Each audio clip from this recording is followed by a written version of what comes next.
Chris here back with a drone review. So this is the FIMI A3. It is the cheaper model from them. They have the X8 SE that I reviewed a couple of months ago. Very good 4K drone that sells for about $499 US. So check my channel for the review of that one. But this model here sells for about $279 US. It's a lot cheaper. So is it half the drone? Well, a little spoiler here. Yes, it is, of course. It's only 1080p. 30 frames per second with a 1 kilometer range to it. The controller has a screen built into it, so your first person view is in the controller. You don't need to pair it up with your mobile phone. But this is an ideal drone, I think, for beginners, for people out there that don't want to spend a lot, perhaps a gift for, say, a teenager or something. You don't want them crashing a $1,000 drone, neither do they. Then this is ideal for starting out, getting into drones and learning how to fly them, something like this. So I'll start out with what you get inside the box. You've got an instruction leaflet. One is just a disclaimer, hazard, safety warning, and the other is just a quick start guide for that. Here is our controller. So the build of this controller is very good.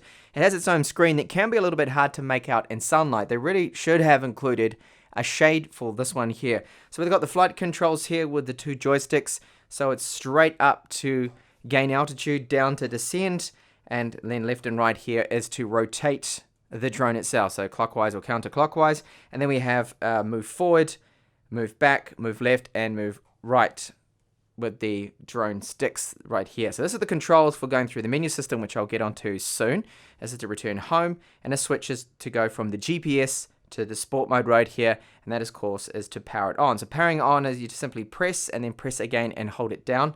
So along the bottom here, we do have some ports. So we've got micro USB in there to charge it. This is micro SD card slot here for firmware updates of the controller itself, and also if you wanted to use the DVR mode, so you can actually record the FPV view, so the first person view on what you're seeing here can record on here.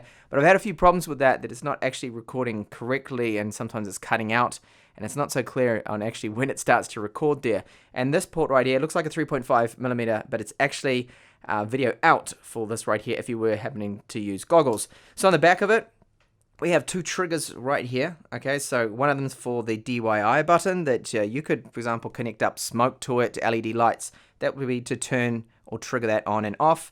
And here's to take a photo. So just quick press is a photo, press and hold is to start or to stop video. And then we have right up the top here, exposure, and then the gimbal control here with the controller. So you get this cable to plug into the battery pack, which I'll show you right here. So this battery pack is 22.2 watt hours. It gives us a flight time of only about 15-16 minutes in my experience, but apparently there's another charger, not the one that's included, that will actually give you around 20 minutes or so flight time, a little bit longer, and due to a different method of actually how it charges. So right here there is the connector for it, so this just connects straight into it, and then we have the charger here, which is 14 volts. That connects up to it. This plugs straight into there and into the battery. So you can actually charge it, with the battery connected and plugged into it. Now this battery itself will not fall out, and you cannot fly it without actually having it clipped in properly. So right here is a micro SD card slot, micro USB 2 port, and you can see that it clips in with a nice click. So your SD card is safe in there, and there's no way that this is going to come out in flight and have the battery drop out like some of the earlier DJI drones. We have a micro USB cable as well. That's for connecting up to the controller, and also connecting the drone up to your PC. If you had to do a firmware update, you need to transfer file over. Now I've updated all the firmware on this particular model. There's guides on the internet on how to do it. It's not actually that difficult. And you get 6 propeller blades here. So that is good. They give us a spare counterclockwise and clockwise one, just in case you happen to damage one of them. Now the build of the drone itself is very good. It's very similar to the Mi Drone 4K, so there's no flaws that I can find with the build. There's no sharp edges, anything like that. You've got the typical little LEDs on here. There are little rubber feet, so the legs, when it actually sits down, you can see that there's no way, if your ground, of course, is smooth and flat, that the camera will end up hitting the ground here. So it's a nice level landing that it has with those tiny little rubber feet there. So installing the props is quite easy. They are spring-loaded, so just like the X8 SE that I reviewed, you simply need to just press them on here and then rotate, and that's on. So make sure you have the correct one though, because there are different ones. If you put the props on wrong, the drone will end up flipping around. So you can see with this particular propeller, there's a little red mark here. Make sure the prop also has the red mark when you install it. Otherwise, you will be in for a surprise when you go to take off. And yes, it is possible to accidentally install the wrong one, so you have to take a lot of care when you're actually doing this, because watch, this is the white one, okay, so there's no red markings on it. I can install that perfectly fine, but of course when you go to take off, the drone will just flip over and crash. Now on the bottom of the drone, there are no downwards facing sensors, so it has a lot less sensors than the X8 SE, and of course this is a more budget version. So the camera inside here, this is a Sony sensor that it has 1080p 30 frames per second maximum, or 25 frames per second, up to a maximum 60 megabits per second bitrate. So sadly there is no 1080p 60 frames per second mode, which I feel it should have. And right here is the connector port for the DYI button. So this is where, and of course with the mount right here, you could end up just mounting, for example, a parachute on the back of this, LEDs, fireworks, smoke as well is possible to mount there. Now the camera is isolated here with some little rubber mounts, okay, so you can see it's going to take some of the vibrations and things of the drone itself. It's a 2-axis gimbal that it's got on here, so not a 3, but it does have 3-axis electronic image stabilization, as you see later with my footage. Now I'll very quickly run through our controller. So you got all your basic information right here. What you're seeing from the gimbal, the camera, will be displayed here once it's paired up. Now it automatically pairs up out of the box. You don't have to go through any pairing procedure. At least I didn't with my drone right here. So the menu is kind of straightforward right here. It would be nice if it was a touch screen, but I guess of course with the price that this is selling for about 270 US, they have to cut corners somewhere. So you've got your camera settings. Now one annoyance that you always have to go in here and set the picture quality for video. By default, it's always on the 40 megabits per second. So before I took off with my own flight, I had to go into this and set it to 60. And you have to do that every time if you want the best quality that is. Options here for the exposure, your ISO as well, and GPS mode settings, wireless channel settings, you can change that. Flight mode settings, okay. Your smart flight, if you wanted to do some of those features that they do have, I'll just quickly show you that. So pressing down on the controller brings it up. So you've got the audio takeoff, auto landing, that's all there, those controls too. Orbit flight, and it didn't work for me when I pressed it because I think you need to press and hold when I took it for the flight, as you'll see soon with my footage. So headless mode, selfie mode, they've got all those kind of gimmicky kind of modes there if you did want those, but you have to be very careful where you are because some of those could get into trouble, okay? So the orbit one, if you've got trees around you and things like that, never run it because it will just crash the drone straight away. And any time I've actually crashed the drone is using those modes. That's why I try not to use them. Pairing, if you need to do that. Calibration, if you need to go through that as well. So the RC calibration, the gimbal, the horizon, if it's off, that's what you need to go into and calibrate that. And it's all very straightforward. And once you get used to it, you even got flight record right here. And then system settings. From this, you can go in and also format your micro SD cards if you wanted to do that. You can format it straight in the controller and also in the drone. Now I did have a problem with the controller that I used a 128GB SSD, a Samsung one micro SD. It didn't recognize it, okay? So when I went back and used 32GB one, that worked in the controller, but in the drone itself, the 128GB and 64GB Samsung micro SDs were perfectly fine. But let's go out now. I'm going to head out to my typical place in Las Rodas in Denia. That's in Spain, of course, Mediterranean coast, and we'll take it for a test flight. Okay, so that's just manually turning it on, and then we're just up on the stick for altitude. Okay, I wanted to test the hover of the drone. The auto hover there, whoa, a little bit of wind. So it's getting blown around a lot actually, as you can see at the moment. Now I will start recording. So you gotta press and hold the record button. And it should now be recording, which it is. Okay, so I get a bit more altitude. I'm quite close to two walls here. Drone noise, as you can hear, it's a noisy little drone. Okay, head out towards now the tower. I've got visuals on it at all times. I have the settings set to the altitude requirement here for Spain, which of course is the 120 meters. You can't actually override it, I don't think either. So just rotate it around. We've got a view there of the tower. So that's my interest point. The Tower of Iron, it's called, Torre de Hierro. So some of the signal is breaking up here on the FPV view, so the first person view. Okay, so we'll just try and get a look. which does make it a little bit harder actually to get the shots you want because of your view from this that you can't really see it. It doesn't seem to be updating as fast as I would like either. Definite some interference that's coming through. It's a good shot there of the tower. And I'll just see if I can get a shot here if I bring it around. Sorry, that's me. It's not getting blown around. That's me just a little bit rusty with the controls here.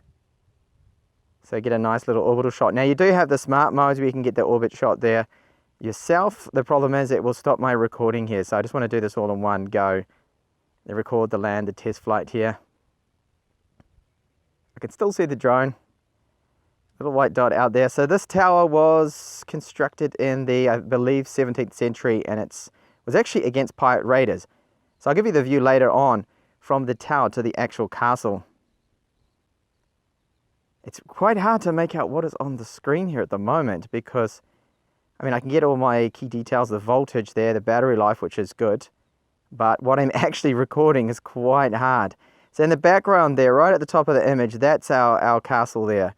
If I bring the gimbal up now, you'll see it then. So you can see right there, that's the castle in the distance. And that used to connect up. Well, they probably had a huge fire or something to signal the tower when the pirate invaders were coming. So I just get another little shot here, bring it down a little, the gimbal.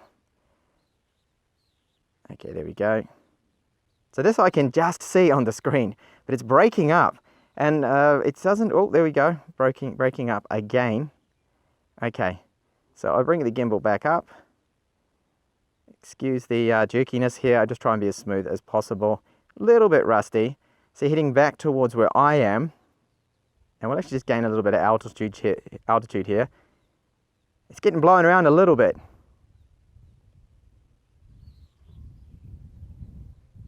Okay, so this performance seems pretty good.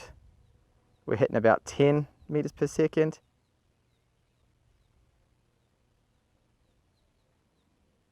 A real eyesore, these abandoned houses here, but it's a perfect place to fly a drone where you're not going to actually bother anyone. Okay, and fly over myself here. Let's get a little bit of altitude. Still forward on the stick here. Oops, bird. It's a little sparrow. Okay, very easy to fly actually. Hopefully the shots are coming out okay. It's so hard to see the screen as mentioned. So it's really just in front of me now. You can hear it, a little loud. It's definitely getting blown around all over the place. This is a lot lighter, this drone, and seems to be way more susceptible to the wind. There is really no wind here around. It's just a light breeze that seems to be affecting it quite a bit. Okay, straight in front of me here now. Take it in nice and easy. I've got some walls around here, so I have to be careful because it is blowing around all over the place. All right, here we go. In fact, I'll just turn it around. It seems to want to be auto landing by itself. Whoop. Okay, I'll bring it down now.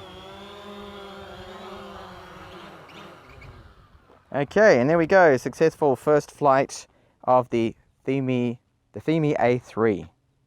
Okay, so I'll try and keep this a little bit quick. Sometimes I drag the ends out just a little bit too long, but a quick recap here. Flight time is disappointing, so I was expecting about 20 minutes maybe, because they say 22 in perfect conditions. But in my experience, I did go for another flight that I didn't record. 15, 16 minutes max, that's all you're going to get. And I was not pushing it a lot of hovering around, didn't really have much wind. Now, the susceptibility of this drone to wind, currents and gusts is quite high, I believe, because where I was flying in between the ghost town and the tower, there's always a little bit of a current coming down through there, and it was blowing around all over the place. And when I got up a little bit high where there were some gusts of wind, it didn't give me a wind warning, but it did go all over the place, and you can see it in some areas with the footage too, that it wasn't quite as stable. In terms of footage, for 1080p it's good, but I do believe it needs to have a 1080p 60 frames per second option. Would have been really good. Maybe with firmware they can add that if the sensor supports it, but perhaps because of the battery life or something is why they haven't done that. So the footage is good, it's stable for the most part, but not as stable as the FIMI X8 SE, which I highly recommend to go for if you can spend the extra about 130 US, well worth it over this model. So the build quality is very good. It's a lot of fun to fly. It does have that DYI port that I showed you in the start there. So if you did, I think you can buy the extras. They sell them separately. So LED strip, you can even have like a little parachute you can release and have it drop down like a little man or something like that. And even smoke too. So you could have like a little smoke canister thing there to ignite and fly around. And you know, maybe something interesting too. To have that option is quite good there. So that is a real positive there. Controller build too as well is good. And the controls, the quality of them, the feel of the buttons, all good. The menus, it's okay. It's a little bit kind of cumbersome, but overall you do get used to it. So the controller battery life will last for about 3 flights, which is what you want, of course.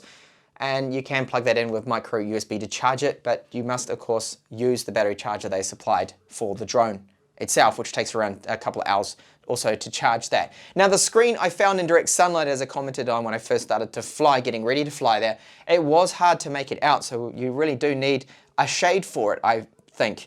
And the range, now I can't, because of the local laws here, I can't fly out of visibility, so I couldn't test the range, but it's going to be about 1 kilometer, and some of the, what I was seeing the video here was also breaking up. But all round, I think for the price of this, for the 279 US, you're getting a lot and a decent drone for that, for people that don't want to spend a lot, for beginners, perhaps as a gift for a teenager or something, so you don't want them to crash $1,000 or even the X8 SE, a $500 drone. That's probably the one to start out with. Thank you so much for watching this review, and please do catch my review of the FIMI X8 SE, which is over here. And please do also like and subscribe for more tech videos from me. Bye for now.